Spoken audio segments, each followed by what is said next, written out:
안녕하세요. 크립토TV입니다. 이번 시간에는 확실하게 수십 배 가져갈 수 있는 투자 전략 뭐가 있을까요? 라울 팔 얘기 제가 좀 드리려고 합니다. 근데요, 그 전에 뭐 한번 이거 들으셔서 아마 기억하실 겁니다. 5% 향해 대체 투자를 확대하는 GPIF, 비트코인까지 투자 검토한다. GPIF는 바로 일본의 공적 연금을 말합니다. 근데요, 일본의 공적 연금이 세계 연기금 순위 1위라는 거 혹시 아셨습니까? 자산 규모 1위가 일본입니다. 2위가 노르웨이죠. 3위가 우리나라의 국민연금입니다. 4위가 이제 미국, 5위 네덜란드, 6위도 미국입니다. 미국의 여기는 이제 캘리포니아만 따로 연기금이 뭐 적지 않죠. 미국은 이렇게 주별로 나뉠 수가 있겠죠. 자, 캐나다, 차이나, 싱가포르, 네덜란드. 자, 이렇게 연기금 순위가 있습니다. 세계 최대 연기금인 일본 공적 연금이 투자 자산을 뭐한다? 다각화를 위해서 크립토 자산, 금, 찰림, 농지 등 비유동성 자산까지 검토하기 시작했다. 우리 돈으로 바꿔보면요. 지금 운영한 자산이 일본 연기금이 약 2천조 원이 넘습니다. 노르웨이가 1,800조 원, 어마어마합니다. 우리나라 국민연금이요. 대략 1,000조 원 정도를 운영하고 있다라고 합니다. 근데요, 여기서 제가 일본을 말씀드린 이유는 세계 1위가 하는 일들이 중요합니다. 왜 그럴까요? 1위가 하면요, 보통 다 따라합니다. 블랙락이 하니까 피델리티도 하고요. 그 밑에 뭐 20위, 30위권 전 세계 뭐 중국, 홍콩, 뭐전 세계에서 이제 비트코인, 이더리움 다 뛰어들고 있지 않습니까? 1위가 하면 다 따라하는 경향이 있다.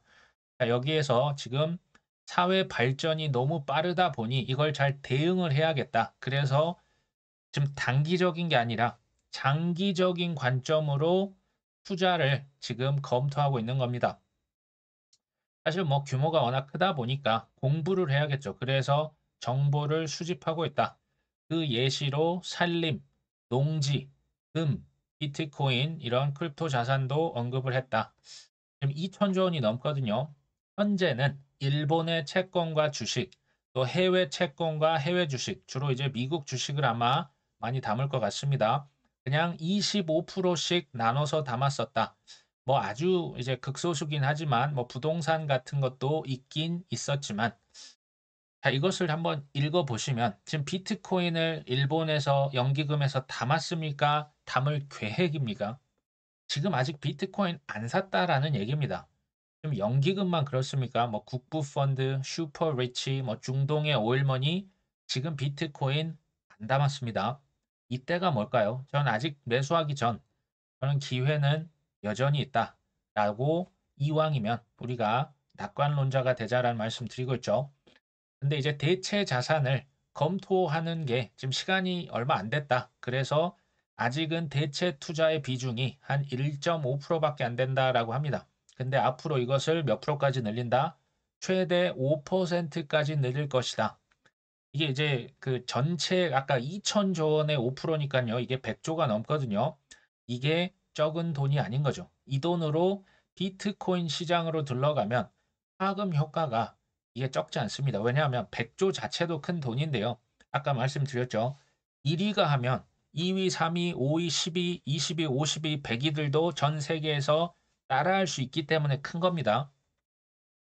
전 세계 연기금이 뭐 100조는 아니더라도 뭐 수조에서 수십조 원씩 코인을 담는 건요. 제가 볼 때 거의 100% 확실해 보입니다. 왜냐하면 한번 생각을 해보시면요. 지금 뭐 일부 뭐 개발도상국이 아닌 이상 초고령화로 지금 다 접어들고 있지 않습니까? 생산성 엄청나게 급격히 낮아지고 있습니다. 베이비 부머 세대들 동시에 은퇴를 이미 하고 있죠. 그들이 이제 부동산 자산 외에 뭐 주식 뭐 있긴 하지만요. 상대적으로 동시에 빚도 많습니다. 자, 이들을 먹여 살려야 되는 게 뭡니까? 소위 말하는 연기금입니다. 수익률 압박이 지금 사람들이 쏟아지고 있지 않습니까? 우리나라 국민연금의 해법이요. 가만히 보면 적게 내고 덜 받고 늦게 받는다 쪽으로 지금 가닥이 잡히고 있습니다. 근데 이게요, 조금은 그 잘못된 부분이 있어요. 국민연금을 실제로 운영하고 의사결정을 하는 경영진이요. 대부분 교수 아니면 고위 공무원들입니다. 근데 이 교수님들과 고위 공무원 분들은 사학연금 받고요. 공무원 연금 받습니다. 국민연금을 제대로 개혁할 만한 동기나 유인이 부족한 거 아닙니까? 자기랑 관계없거든요. 제가 볼 때 진짜 연금 개혁은요. 안정성 중요합니다. 안정성이 첫 번째입니다. 근데 여기에 수익률까지 같이 가져가는 게 이제는 필수입니다. 필수입니다. 그러려면 코인이 위험하죠. 이것을 올인, 우리처럼 올인하는 게 아니고요. 1%에서 그래서 최대 5% 비중을 줄일 수밖에 없는 거예요. 근데 이 조그만 차이가 엄청난 차이를 만들어냅니다. 이건요, 필수 중에 필수입니다. 코인 투자를 안 한다? 이건 바보입니다. 처음에는 당연히 뭘 살까요? 당연히 비트코인 살 겁니다. 그 다음에 뭘 살까요? 이더리움. 그 다음 뭘까요? 이제 알트코인 중에서도 ETF의 가능성이 뻔히 보이는 코인들 몇 개 보이죠. 아니면 이제 탑 20 시가총액 높은 것들만 따로 ETF 묶어서 팔 수도 있습니다. 지금 S&P 500 지수처럼요. 그러니까 우량한 회사들 묶어서 팔 수 있는 거 나중에는 전 가능성이 있다라고 봅니다. 그러면 이렇게 얘기하실 수 있죠. 증명해봐. 지금 증명이 되면요. 지금 비트코인은 제가 볼 때 증명이 어느 정도 끝났습니다. 기회가 없는 게 아니고요. 기회가 작습니다. 대신에 지금 증명이 안 된 코인들, 안 된 자산들, 그런 것들은요. 이제 큰 기회가 있죠. 대신에 위험도 큽니다. 모든 것은 다 이 지금 공식 안에 들어가죠. 뭐 기회가 크다, 수익률이 크다, 위험도 크겠다. 제가 이제 뭐 10위까지만 이렇게 연기금 순위를 보여드렸는데 세계적인 연기금들이 수조에서 수십조 원 코인을 매수한다고 한번 보시면요. 이거는 뭐 너무나 그 당연한 얘기 아닙니까? 근데 이제 연기금만 삽니까? 국부 펀드들도 어마어마한 돈을 사실 그 쌓아놓고 있습니다. 중동의 오일 머니들 아직 제가 볼 때 뭐 소문만 있지 실제로 샀으면 이거 뉴스에 나옵니다. 근데 아직 안 샀어요. 그리고 전 세계 뭐 100만 장자, 1000만 장자, 억만 장자 얼마나 많습니까? 대기업들, IT 대기업들, 헤지 펀드들. 자, 이들이 다 뭐부터 담는다? 비트코인부터 담겠죠. 근데 가뜩이나 지금 물량도 없는데 비트코인 반감기가 몰아칩니다. 물량이 없는데요. 수요는 제가 볼 때 이제 확정이 돼 있죠. 그리고 어느 순간 폭발합니다. 그러니까 비트코인은요, 사실 세계적인 어떤 그 명작 있지 않습니까? 뭐 그냥 시간 지나면 뭐 수십억, 수백억 부르는 게 값인 거. 그게 비트코인입니다. 동시에 디지털 금이라고도 하죠. 또 디지털이기 때문에 쪼개기도 편하고요. 가져가는 것도 편하고요. 이것을 뭐 여러 가지 투자하고, 그러니까 이게 비트코인 하나만 이렇게 보는데도 쉽지가 않아요. 그러니까 여러 가지의 복합체인 거죠. 어쨌든 초우량 자산이다. 이더리움 뭡니까? 제가 볼 때는 전 세계 아무리 똑똑한 경제학자들도요. 이더리움 설명해봐. 제대로 하실 수 있는 분 제가 볼 때 많이 없을 수 있습니다. 투자자도 마찬가지죠. 그래서 이더리움 ETF가 조금 뭐 오래 걸릴 수 있다? 뭐 그럴 수도 있다라고 봅니다. 제가 미래는 모르죠. 분명한 거는 시간이 좀 걸릴 것이다. 이더리움을 이해하는데 시간이 오래 걸린다. 이걸 어떤 분들은 조금 지루하네. 이거 ETF 언제 되는 거야? 지쳤어. 나 안 할래라고 하실 수도 있지만 낙관론자의 관점에서 보면요. 이 큰 기회가 오랫동안 우리에게 주어진다. 왜냐하면 이더리움 ETF 안 되면 다른 알트코인도 다 같이 눌려 있는 기간이 높아질 수 있습니다. 이왕이면 좋은 쪽으로 생각하는 게 좋겠죠. 저는 비트코인 없는데요. 알트코인만 하는데요. 이해합니다. 근데요, 잘 한번 생각해 보시면 코인 투자는 제가 말씀 계속 드리죠. 월가의 탐욕에 베팅하는 것이다. 또 투자는요, 내 땀과 눈물, 우리 현금 채굴하는데 얼마나 고생하시고 계십니까? 그것을 어디에다 베팅합니까?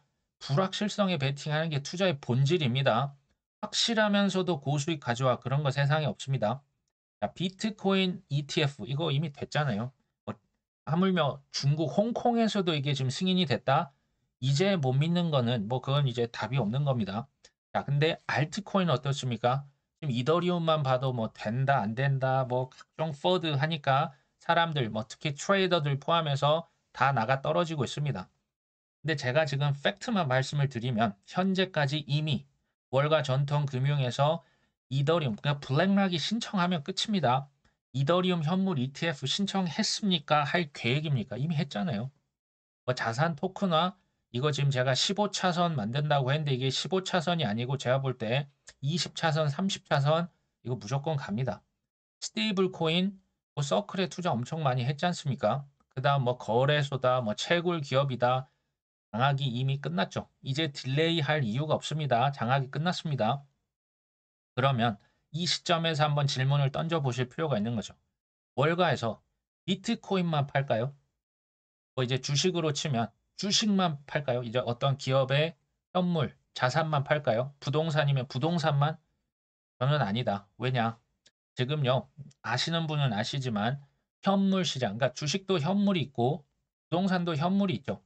현물보다요, 훨씬 큰 시장이 뭔지 아십니까? 파생상품입니다.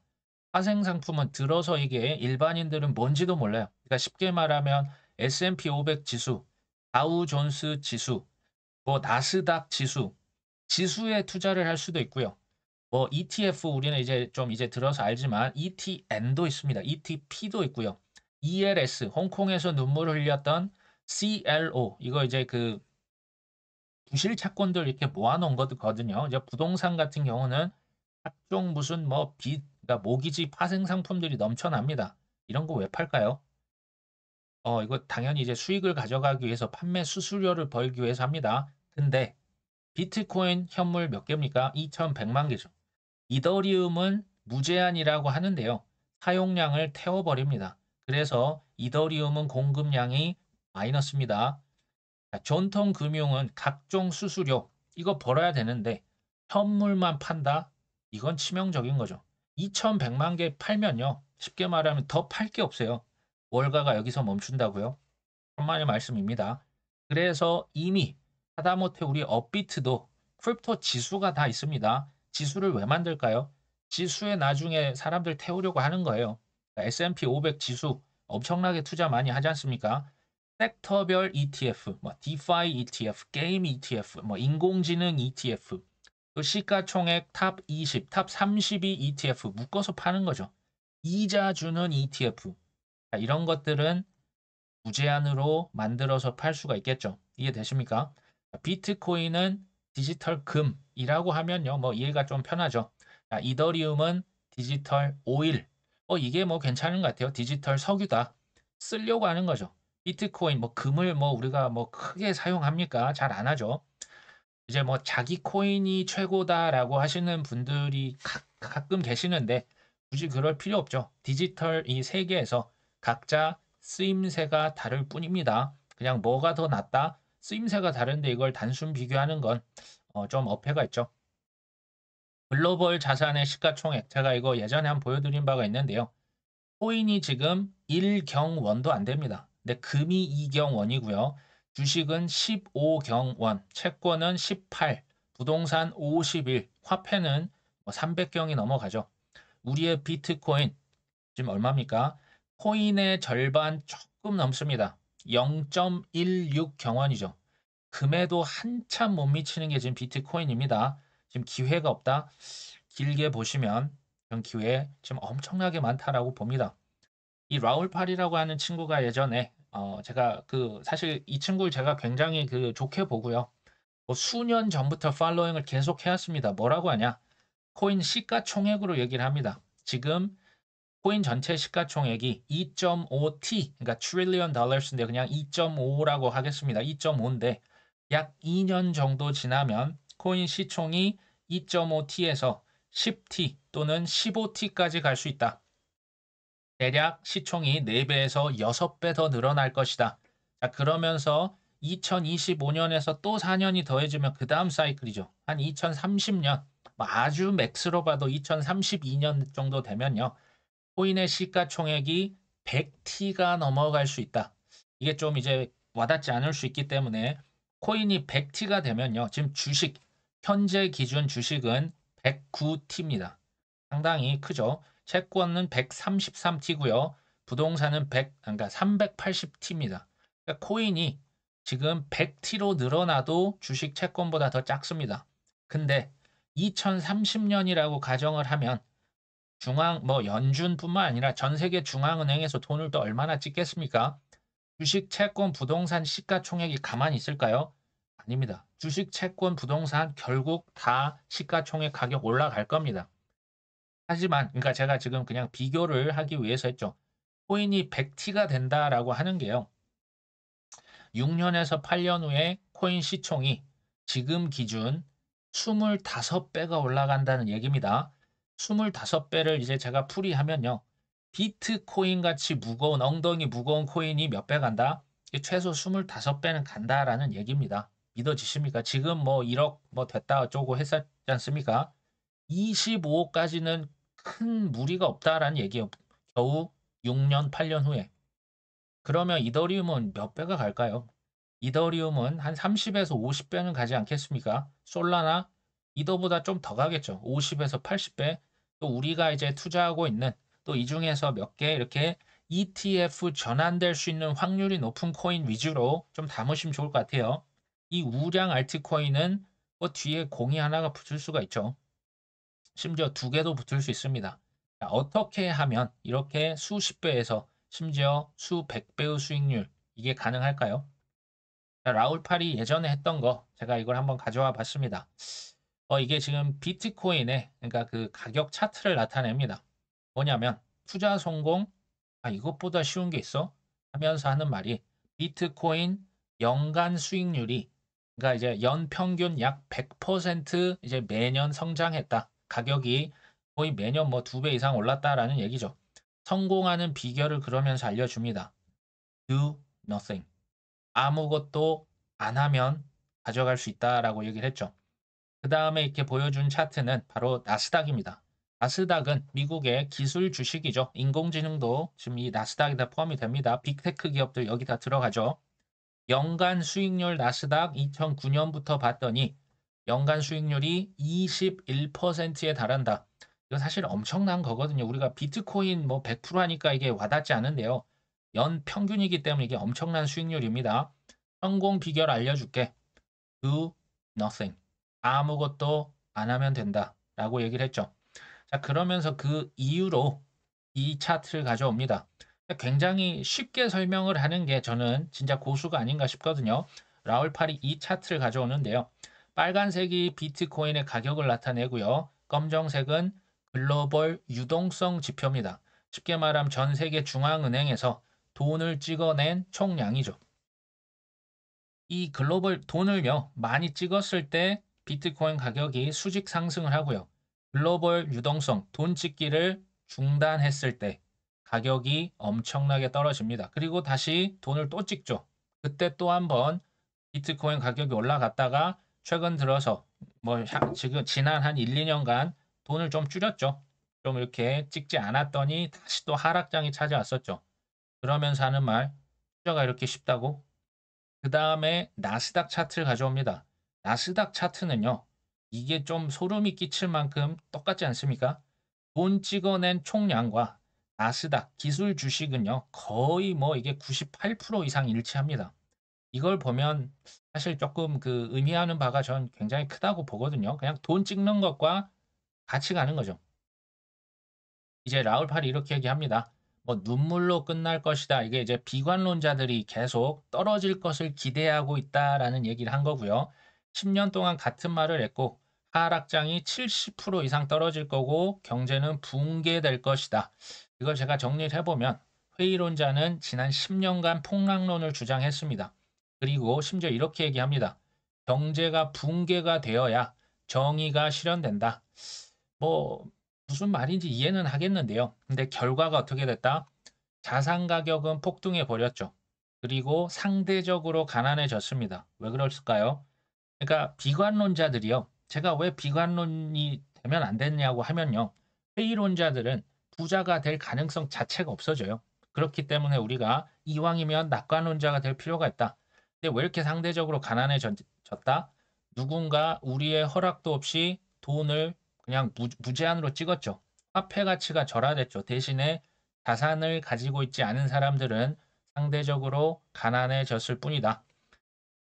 이제 이것을요, 코인을 강력한 그 세속적인 트렌드라고 얘기를 합니다. 이걸 뭐 재밌는 표현을 쓰죠. Crypto Super Massive Black Hole. 그러니까 이 코인으로 엄청난 돈이 그냥 블랙홀처럼 빨아들인다라는 거죠. 돈이 코인으로 들어오는 게 강력한 트렌드다. 그리고 투자를요, 그 게임에 비유를 합니다. 지금 플레이 더 게임을 하고 있는데 이 게임을 뭐 좋아하시든 싫어하시든 어쩔 수 없다. 그냥 이게 바로 그 게임이다. 그러니까 유동성이랑 정확하게 비례를 하고요. 그 중에서도 나스닥보다 뭐가 더 올랐다? 코인이 더 올랐다. 게임은 뭐다? Everything 코드다. Everything 코드는요. 코인의 슈퍼 사이클이 이게 이미 코딩이 완료됐다. 이미 확정적이다라는 얘기를 지금 이렇게 하고 있습니다. 이걸 망치지 마세요. 뭐 Don't F this up. 거의 뭐 사회 그 운동처럼 캠페인을 펼치고 있죠. 자, 라울 파를요, 뭐 각설하고요. 68년생입니다. 영국 사람이고요. 헤지펀드 매니저 했죠. 그의 자산이 얼마다? 추정 자산입니다. 무려 4,800억 원입니다. 부동산을 제외한 현금성 자산 100%를 코인에 올인했다라고 언급을 했었죠. 22년 테라루나 FTX 사태 때 계속 분할 매수를 했습니다. 21년 전까지는 뭐 이것도 사고 저것도 샀다가 뭐 마이너스 90 몇 프로 이분도 겪었고요. 22년이 됐을 때는 비트, 이더, 솔라나만 90% 이상을 담습니다. 근데 이쯤 되면 한번 질문을 던져 보실 필요가 있는 게 수천억이 이미 있으시잖아요. 근데 굳이 이렇게 위험한 코인에 왜 이렇게 올인을 했을까요? 어떤 뭐 유튜버가 됐건 뭐 투자를 잘한다, 억만장자 그 사람을 한번 보실 때 이거 한번 보시면 좋을 것 같아요. 그 사람이 자신의 실패와 과오를 인정하는가? 이거를 인정을 안 하면요. 조금 잘하는 것만 부풀려서 글쎄요. 조금 뭐 진실되지 않을 수 있다라는 전 생각이 드는데 라울 팔은 쿨하게 인정합니다. 잘못했다. 그러면서 자기도 타이밍 매매, 선물 옵션 절대 하지 마라. 계속 그래서 이런 얘기를 하고 있고요. 이미 부자인 근데 왜 이렇게 전 재산을 코인에 올인을 했을까요? 그럼 전 세계의 혁신적인 기술, 뭐 이제 대량 채택되는 속도를 나타냅니다. 그 전에 보면 뭐 전기, 뭐 자동차, 전화기 있는데요. 가장 눈에 띄는 건 지금 여기 보시면 TV가 속도가 빨랐고요. 그 TV보다 더 빨랐던 게 사실 인터넷입니다. 근데 그 인터넷 사용자보다도 속도가 조금 더 빠른 게 뭡니까? 코인입니다. 코인 대량 채택. 이거 이제 사용자 숫자가 인터넷 위로 빼꼼 지금 올라와 있는 거죠. 근데요, 그 비트코인, 이게 지금 주황색이 비트코인 지갑의 숫자입니다. 비트코인 숫자보다 더 빠르게 증가하고 있는 게 뭡니까? 이더리움 지갑의 수입니다. 이거 이제 뭐 투자의 목적도 있겠지만 NFT다, 디파이다 실제로 쓰기 위해서 사람들이 지갑에 담는 경우가 많이 있거든요. 이더리움의 채택 속도가 비트코인보다 더 빠릅니다. 라울팔은 2012년에 처음으로 비트코인에 투자를 했었고요. 지난 무려 35년간 주식, 채권, 원자재, 외환 등 이제 매크로 분석을 해서요. 이제 기관 투자자들에게 이 자산이 좋습니다. 뭐 인도라고 하는 시장에 주목해 보세요. 금이나 원자재, 은, 석유가 지금 대세입니다. 이런 걸 평생 했던 사람이거든요. 근데 이 사람이 재밌는 얘기합니다. 베이비 부모가 지금 한때 우리 그 전 세계적으로 부자가 됐는데 이유는 간단하다. 베이비 부모가 사회 진출해서 차 사고 집 사고 주식 샀을 때가 역대 최저 가격이었다. 그래서 부자가 안 될 수가 없었다. 반면 그들의 자녀 세대인 MZ 세대는 지금 역대 최고가를 기록하고 있죠. 부동산 최고, 주식 최고, 채권 최고. 그래서 이제 뭐 구포 세대 뭐 이런 자조 섞인 내용이 나오는데 근데 제가 계속 말씀드리죠. 낙관적인 관점으로 보면요. 새로운 길이 열립니다. 뭐라고 하냐? 베이비 부머는 예전에 호시절을 겪었는데 지금 남아있는 것은 빚더미밖에 없다. 우리나라 이제 부동산 빚이 많지 않습니까? 반면에 MZ 세대는 코인이라는 게 있잖아. 코인은 이거 인생 기회야라고 얘기를 합니다. 제가 아까 수익률을 보여드렸지만 나스닥이 연평균 21%입니다. 엄청난데 그것보다 지금 비트코인이 연간 110%입니다. 알트코인은 더 하죠. 부동산 주식은요, 사실 연준이 돈 찍어내는 속도와 똑같습니다. 부동산이 오른 게요, 그냥 돈 찍어낸 만큼만 오른 겁니다. 채권이나 금은은 수익률이 비교를 할 수가 없죠. 그러니까 코인은 3년간은 최고의 수익률을 보이고 그 마지막 1년은 세계 최악의 수익률을 보인다. 그리고 이게 계속 반복된다. 대략 4년 주기 사이클인 거죠. 그러면서 이렇게 쉬워? 라고 얘기를 하고 있는 겁니다. 그러니까 전 재산을 비트, 이더, 솔라나의 무려 90%, 나머지 그냥 잡코인이라고 하겠습니다. 여러 뭐 시총 작은 코인들 10%, 실제 그의 재산 포트폴리오가 지금 이렇게 구성이 됐거든요. 그러면서 이렇게 얘기합니다. 왜 그렇게까지 투자를 다 했냐? 나 어차피 수입 있어. 나 그 리얼 비전 거기서 월급 나와. 그러니까 나 괜찮아. 굉장히 쿨하게 답을 하죠. 그만큼 사실은 확신이 있기 때문에 이런 올인이 나오는 거거든요. 코인은 전무후무한 인생 기회야. 뭐 본인 이미 부자고요. 잘 먹고 사는데 이것을 이제 뭐 DFTU 이거 망치지 말자 운동을 캠페인을 펼치고도 있죠. 비결은 간단했습니다. 뭐였습니까? 사놓고 오랫동안 아무것도 하지만 않는다면 우리 다 수십 배 수익률 가져갈 수 있습니다. 오늘 방송 여기까지 합니다. 끝까지 시청해 주셔서 감사합니다.